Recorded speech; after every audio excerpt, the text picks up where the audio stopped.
Welcome back to V.O.C. YouTube channel. Last week, I talked about my first thoughts on the college football playoff. I said I'd give my picks this week. That's what I'm going to do in this video.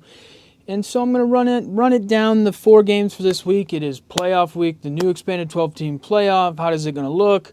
Where are we going to go with this? How's it going to shape out? We're going to figure it out this weekend. So let's jump into it. Third down for us. As you can see from the title of this video, does Indiana have a chance against Notre Dame?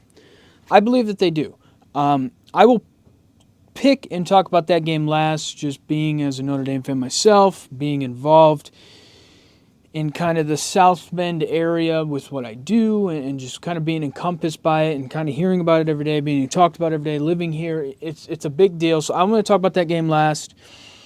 First game I'm going to talk about, though, is number 11, SMU, 11-2 at number 6, Penn State. Penn State's 11-2. Penn State's an 8.5-point favorite. This game is at noon on Saturday. No snow in the forecast, a high of 29, low of 18. So you're going to look at about, 25, 30 degrees for the game. SMU coming from Texas, of course, up to Penn State. When I look at these games, I honestly feel like 2 road teams are going to win. That's kind of what my gut tells me. It's hard to say which ones or how it's going to shape out. Penn State showed a lot against Oregon, showing that they can compete in that kind of game, in that kind of environment, against a top 5 team like that, went toe-to-toe with them. SMU was down early to Clemson and then had to kind of fight and claw their way back into the playoff. This game is tough when I pick it. I think Penn State's going to win it. I truly believe that. Will they cover the 8.5? Now, they should, but will they, I think, is going to be the question. I think they will. I just look at where they're at, who they're playing. They're used to that noon window, the weather, the cold. Their run game is going to work well. Their defense is going to work well in that. And I think it's close, and then that Penn State pulls away. I just don't think SMU fully has it. I think they fought to get into the playoff. I think they're kind of out of it. All right, next game. This game is at 4 o'clock on Saturday. So there's 3 games on Saturday, 1 game on Friday. Number 12, Clemson, 10-3 at number 5, Texas, who's 11-2. Texas is a 12-point favorite. Now, Clemson fought and clawed their way into this playoff by winning the ACC championship over SMU. They played very well. Looking at the temperature, this game isn't going to really affect, I would say, both teams. A high of 62, a low of 39. It's going to be sunny. 4 p.m. game. They shouldn't really have to worry about it. So it'd be 50, 60 degrees. It's going to be fine. The weather isn't going to really play a factor in this game a whole lot. It's going to come down to how does Quinn Ewers play for Texas. That's just what it is. The 2 games that they lost against Georgia, he didn't play great. He struggled at times. Texas has a problem of running the ball. Sometimes they showed that against Georgia. So I don't know if it's only against Georgia they can't run the ball, because they did run the ball against Texas A&M and some other teams. Clemson, I think they're still trying to figure out if their running back's going to play. But you get Cade Klubnik going back to Texas. I think he played Quinn Ewers in a state championship or the state championship playoffs in Texas back in the day. So he's going to have a lot to play for. You got Dabo, kind of the emotion of nobody thought we'd be here. We're going to, we're fighting. It's us against them, blah, blah, blah. I think this game is going to be very good. I think it's going to be a close game. I think it's going to come down to the little things. I think it's going to come down to how does Sark offensively think and process through this game, because last game he struggled yet again calling the offense and how the emotion of it. Their defense is very good. Are they going to be able to score points against a Clemson team who plays scrappy themselves? I like Texas to win this one. I don't think they cover. I think Clemson covers the 12. I think it's a back-and-forth game. I think Clemson's in it till the end, and I think Texas just squeaks out. I think it's going to be a very good game. It is one of those games that we're going to look at it and be like, whoa, that was a very good game. If you're Texas as the 5 seed, you didn't want to play in that type of game. So I think that's what we're going to come down to. All right, the big one Saturday night. Number 9, Tennessee, 10-2 at number 8, Ohio State, who's also 10-2. Ohio State's a 7.5-point favorite. All these games are big lines. And I don't know if that's because this is the first installment of the playoff and we just kind of look at college teams and base things off of home field advantage or, how a team has played in the past or who they have and moving forward, what goes on. But every game is met. They're all over 7 for spreads, which I think it's not crazy with college football because we have big spreads, but it's just in the first installment of the playoff with some of these teams and how, especially this game with Tennessee and Ohio State, how close they really are, 8-9. Some would argue Tennessee should have the home game. So this is where it's very interesting to me.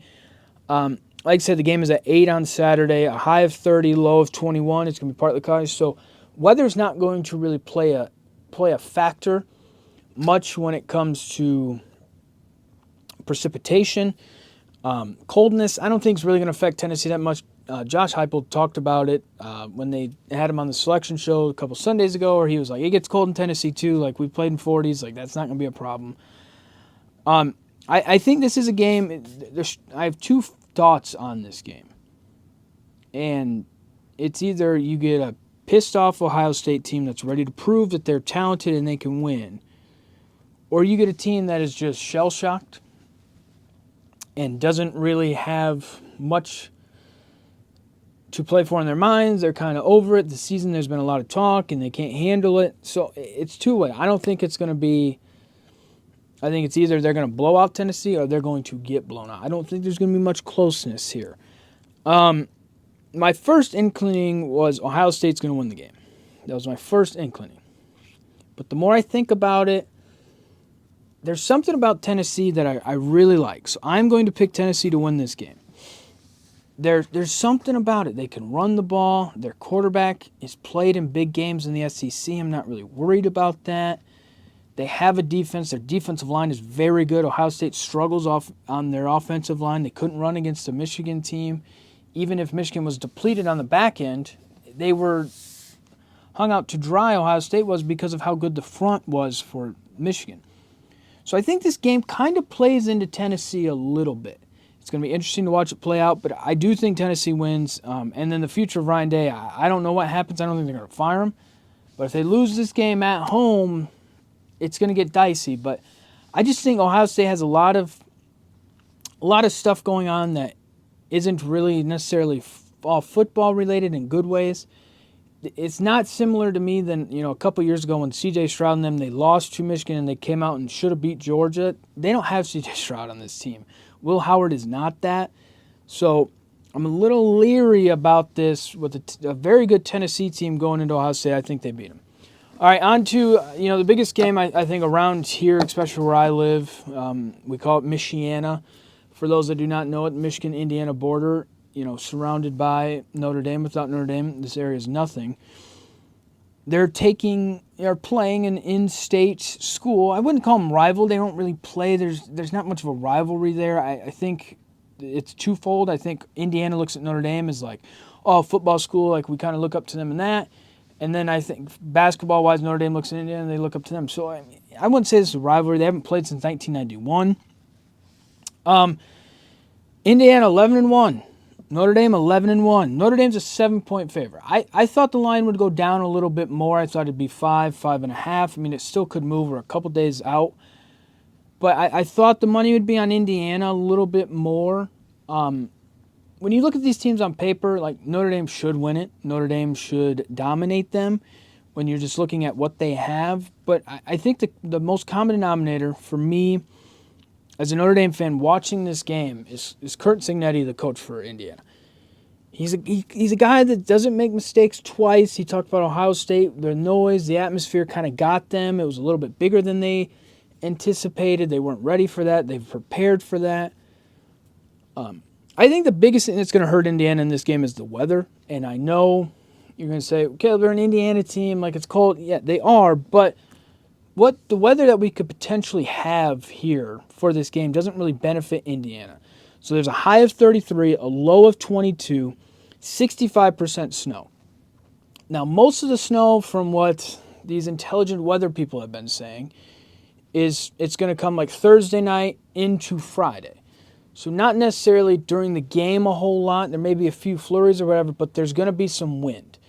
So I'm not concerned about the snow aspect for Indiana because it's not going to be snowing. And Indiana has played in a snow game, but it was Purdue.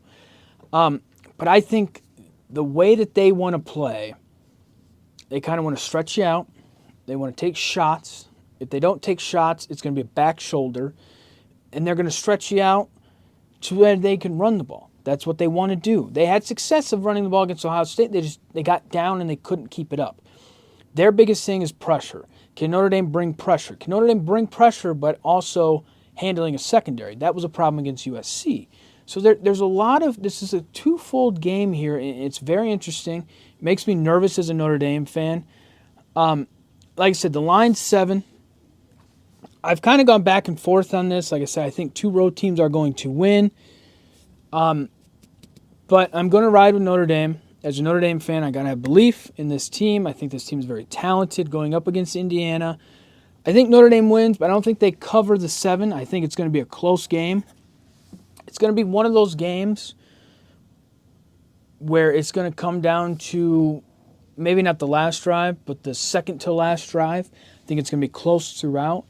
I don't foresee Indiana getting down and hurting themselves like they did at Ohio State. You know, realistically, they had some, the punt return by Ohio State, and they had the muffed punt. So their punting unit gave up 14 points in that game. So I think it's going to be close. I think Curt Cignetti's going to have his team ready. I think Indiana's going to be ready. I think they're tired of hearing about Notre Dame. I think Notre Dame's tired of hearing about Indiana. We've heard about them all year in this state. Indiana's heard about Notre Dame football their entire lives. So I think it's back and forth. It's going to be a close game, but I think Notre Dame pulls it out just based off of their ability to run the football. Jeremiah Love, Darian Price, Riley Leonard. They have playmakers that can make the plays when needed. They have the tight end. I think that they can put a lot of pressure on Indiana's defense and make them have to deal with long, sustainable drives to where Indiana's offense isn't really going to give you much of that. So, yeah, I'm nervous about it, but I got to ride with Notre Dame. That's just how I have to be. So my picks are Notre Dame not to cover, Penn State to cover, Texas not to cover, Tennessee to win outright. I think it's going to be a great weekend. I'm excited to watch the games. Friday night, Saturday, it's goofy, it's fun, it's wild, it's wicked. We're ready for it. Get your popcorn. It's going to be great. Thanks for watching.